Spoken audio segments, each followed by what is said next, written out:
What's up, my Raider Nation? Welcome back. So it was an interesting weekend. We had the NFL Combine happening. And as always, it was a real success. We learned a lot about a lot of players. And some people really jump off the board for you, which might change how the draft falls.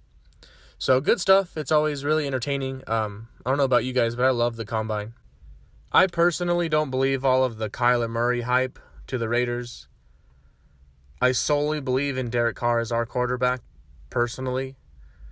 So there's no way that that's happening. But I'm very excited that Kyler is getting so hyped up in the draft. And I read an article saying that every single GM, scout, coach at the NFL Combine in Indy was saying that Kyler would go number 1 to the Cardinals. Personally, that's crazy to me. I can't see that happening, trading Rosen and all of the moves that it would take to have that happen, or even if they just have 2 quarterbacks. But it's fascinating, and that's going to mean that one guy drops down to us out of the top 3, being Bosa, Allen, and Williams. With Kyler Murray going number 1 to the Cardinals, that leaves San Fran at number 2 taking Bosa. And then at number 3, the Jets have a decision. They can either go Williams or Allen.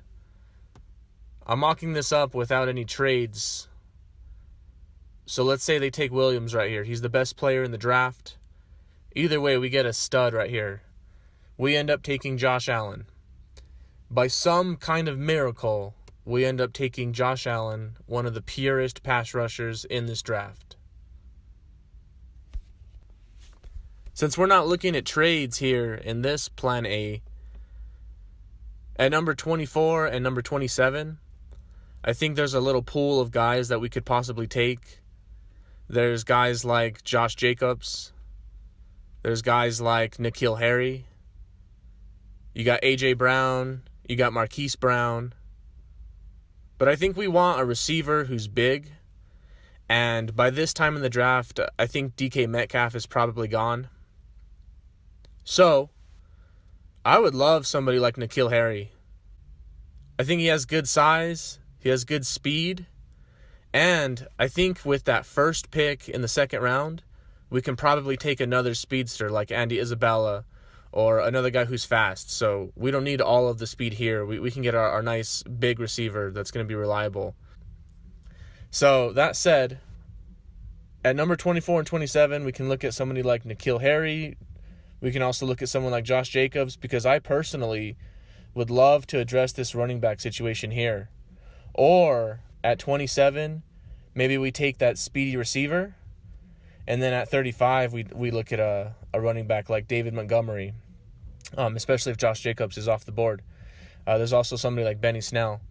So lots of options here. I want to say that I really don't think that we can miss in this first round. This is a great draft for us. I think to have 3 first-round picks, almost 4 with that lingering second-rounder there. So I really don't think that we can miss. And I think that we should look at DB also. So there's a good chance that we might be looking at someone like Deontay Thompson. So those are my guys that I wanted to highlight in the first round. Especially with Flacco coming over. We have Rivers, and we have Patrick Mahomes, of course. We're going to need a defensive back.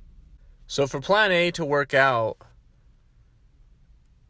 we're relying on another team to come up and pick up Kyler Murray, whether it's the Cardinals at 1 or somebody take him in the top 3. If that doesn't happen, we can go with plan B, and we still pick up a great player. We can take Cleveland Farrell, who I would love to have, or we can take Greedy Williams. Last year, Denzel Ward was taken at 4, so I don't think that it's too early, and I think that he can change the secondary. Number 24 and 27 still don't change. I really like A.J. Brown the more tape that I look at, and if you check out an interview with him, he's really impressive. At number 27, I still think we can use a defensive back if we don't take Greedy, so we can do a safety like Nasir Adderley. Or I still do believe that we could use a nice running back here. Anyway, that's my thoughts right now. We still have a lot of changes to come with free agency and people getting cut here left and right. Keep tuning in because as you know, things change weekly in the NFL. See you next time, Raider Nation.